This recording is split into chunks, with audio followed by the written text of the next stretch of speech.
Alors, nous recevons aujourd'hui Naya Ouettégou. Naya Ouettégou, bonjour. Bonjour. Bienvenue sur NC News. Merci d'avoir accepté notre invitation aujourd'hui. Alors, vous êtes élu du Congrès et membre de la nouvelle Union loyaliste qui vient de se dessiner. Et vous rentrez de 3 jours à Sainte-Lucie, en Guadeloupe, où vous avez participé au comité de décolonisation des Nations Unies. Une première pour vous et un fait aussi assez rare dans l'histoire des loyalistes. Alors, quel était l'objectif de votre déplacement L'objectif avant tout, c'était de pouvoir apporter une voix différente sur ce dossier de la décolonisation et sur cette inscription de la Nouvelle-Calédonie sur les pays à décoloniser. Pendant à peu près 10 ans, on a laissé nos collègues indépendantistes aller porter seuls la voix de leurs revendications. C'était important à cette échéance, en tout cas dans cette période qu'on est en train de vivre en Nouvelle-Calédonie et dans ce qui doit s'inscrire sur les 12 prochains mois, de pouvoir aussi expliquer à l'extérieur de la Nouvelle-Calédonie, au reste du monde, que les Calédoniens s'étaient exprimés, qu'ils avaient fait un choix, qu'il fallait le respecter et que cela devait être entendu. Donc les principaux points du discours, ça a notamment été les 3 résultats du référendum que vous avez rappelés, et c'était un des points majeurs. Ça a été un des points majeurs déjà en tant que femme engagée en politique, parce que j'y suis aussi allée sous cette étiquette-là, c'est-à-dire en représentante des non-indépendantistes. J'étais la seule sur cette séquence. Pouvoir expliquer effectivement et rappeler aux membres de la commission qu'en 5 ans, les Calédoniens avaient eu à s'exprimer au travers de 3 référendums, qu'un résultat avait été donné. Par 3 fois, les Calédoniens ont souhaité que la Nouvelle-Calédonie reste au sein de la République.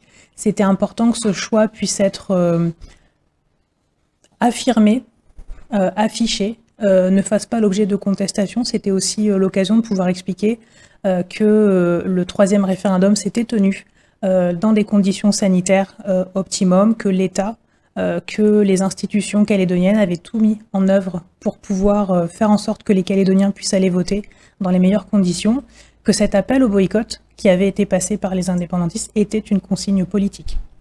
En tant que femme calédonienne, métisse kanak, c'était aussi important pour moi de rappeler, en tout cas de contester cette utilisation qui a pu être faite à un moment donné de la coutume. C'est-à-dire, il me semblait important de rappeler qu'il était entendable que la question du deuil puisse être posée. En revanche, revenir sur sa parole 6 mois après, ça voulait dire remettre en cause les principes même de la coutume. Et ça, ça me semblait important de le rappeler aussi. Vous faites référence à la participation aux élections législatives des indépendantistes, ouais. C'est ça. Pour moi, c'était surtout, on ne fixe pas les règles du jeu, et puis lorsque le résultat ne vous convient pas, on remet en cause le jeu et on essaie de fixer de nouvelles règles. Ça, c'est pas possible, c'est pas digne d'un pays démocratique, et donc il fallait l'expliquer.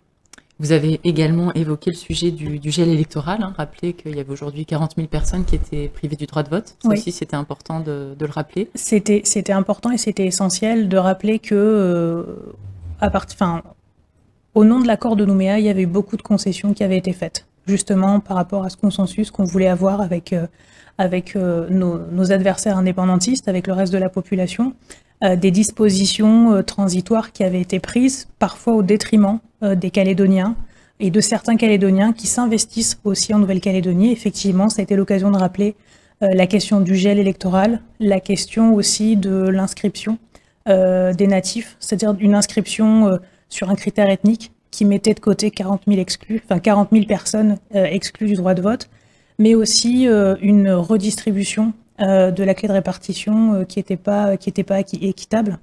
Donc rappeler ces points-là était aussi essentiel. Est-ce que vous avez été entendu, écouté à l'occasion de cette présentation? Est-ce que le sujet calédonien, et notamment la voix des loyalistes, a été entendu? Le dossier calédonien à part entière, en tout cas que ce soit en France ou là à l'occasion de la commission C24, clairement est un dossier qui intéresse et qui interpelle. Déjà parce qu'il est inédit, et ensuite parce qu'au regard des autres pays qui sont présents et des autres territoires qui sont inscrits sur cette liste des pays à décoloniser, le dossier calédonien vient un petit peu bousculer les normes. Effectivement, on arrive on arrive à avoir un résultat en tout cas des élections, qui vient un petit peu à l'encontre des principes même de la commission et de sa thématique. Et en même temps, c'était aussi important de rappeler qu'il y avait une voix qui s'était exprimée en faveur du maintien de la Nouvelle-Calédonie dans la France, et donc une réflexion à avoir sur la pérennité de laisser la Nouvelle-Calédonie inscrite sur cette fameuse liste. Très bien. Et par ailleurs, quels ont été les points de vue défendus par les indépendantistes que vous avez aussi côtoyés pendant ce déplacement? Ils sont partis à 8. Est-ce que vous êtes entretenus les uns et les autres pendant ce séjour? Alors oui, on a toujours des échanges avec nos collègues, que ce soit dans les différents hémicycles, et là en l'occurrence au sein de la commission. Maintenant, c'est vrai qu'on ne s'entend pas du tout sur les mêmes choses, donc c'est aussi l'occasion de pouvoir les exprimer de vive voix. J'ai trouvé les interventions de Monsieur Forest qui s'exprimait au titre du gouvernement assez pragmatique, on va dire, sur l'implication de la Nouvelle-Calédonie, et notamment au regard de la gestion de la crise Covid, parce que c'était un des sous-thèmes de la commission. Donc rappeler l'accompagnement qui avait été fait, la gestion qui avait été faite entre l'État, les collectivités et les institutions calédoniennes, des discours un peu plus politiques, on va dire, ou des discours de revendication de la part des autres membres présents qui se sont exprimés. Ça fait aussi partie du jeu. Mais encore une fois, le fait d'être cette autre voix a permis d'avoir en tout cas une attention tout autre de la part des autres pays présents, et ce qui a abouti à des échanges ensuite en arrière-salle, j'ai envie de dire, où on sentait quand même une curiosité, l'envie de savoir comment s'étaient passés les différents référendums, quels étaient les ressentis de la population, la place des femmes également au travers de ce scrutin. Il y avait quand même pas mal de femmes représentées dans les autres pays. Donc voilà, tout ça a permis de pouvoir évoquer beaucoup plus de sujets que la simple gestion de la crise Covid. Alors on va parler un peu plus de ce processus de décolonisation notamment. Alors l'Union des loyalistes dont vous faites partie considère notamment que le processus de décolonisation doit être considéré comme achevé. Est-ce que c'est une position qui est partagée par les indépendantistes et par ce comité de décolonisation? Alors bien sûr que non, il n'est pas partagé par les indépendantistes, et le message a été très clair. On a même un des intervenants qui a énoncé le fait qu'on était sur une recolonisation de la Nouvelle-Calédonie depuis les dernières élections présidentielles. Ça, il appartient aux indépendantistes et à leur base de réfléchir à ça, mais bien évidemment que non, on ne s'entend pas sur cette partie-là. Et encore une fois, ce qui est important, c'est la prise en compte de cet engagement, en tout cas de cette décision réfléchie par 3 fois de l'expression des Calédoniens, et qu'aujourd'hui, toute convergence politique confondue, il faut absolument qu'on arrive à trouver un statut commun dans lequel chaque Calédonien arrive à se retrouver. C'est un petit peu un appel à la responsabilité de mettre ses égos un petit peu de côté. Les interventions que j'ai pu faire dans le cadre de cette commission, elles n'étaient pas uniquement en tant que femme engagée en politique, mais aussi en tant que calédonienne, en tant que jeune calédonienne. J'ai eu à l'expliquer à plusieurs reprises. Je suis née en 84. Je n'ai pas connu, en tout cas, je n'ai pas de souvenir de cette période dite des événements. Je suis née d'un père kanak, d'une mère métropolitaine. Mes racines sont aux îles. J'ai travaillé dans le nord. Je vis dans le sud. Je le dis aussi souvent, mon cœur résonne de la même façon lorsque j'entends la Marseillaise et lorsque j'entends un chant dans la langue de mon père. Je pense que je ne suis pas la seule dans cet état d'esprit. L'âge moyen en Calédonie, c'est 37 ans. Ça veut dire que la majorité des personnes n'ont pas connu la période des événements, et pourtant c'est quelque chose qui pèse.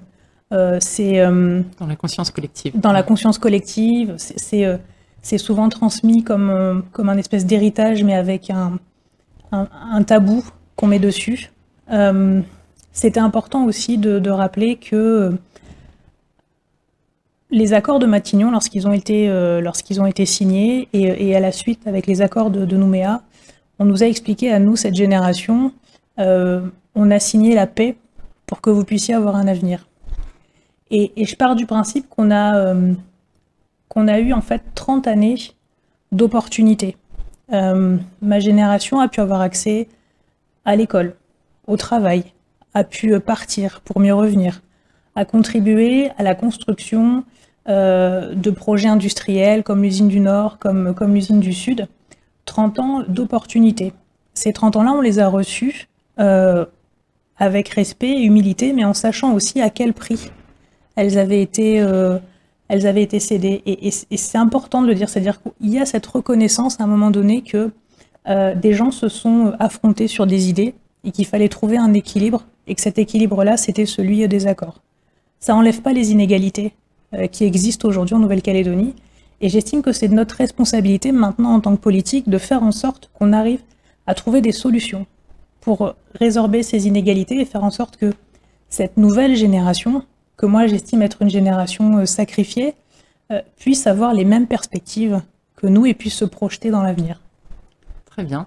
Dernière question, alors quelles sont les prochaines étapes de ce comité de décolonisation? Est-ce qu'il y aura un bilan qui va être tiré de ces différentes interventions et qu'est-ce qui va se passer après?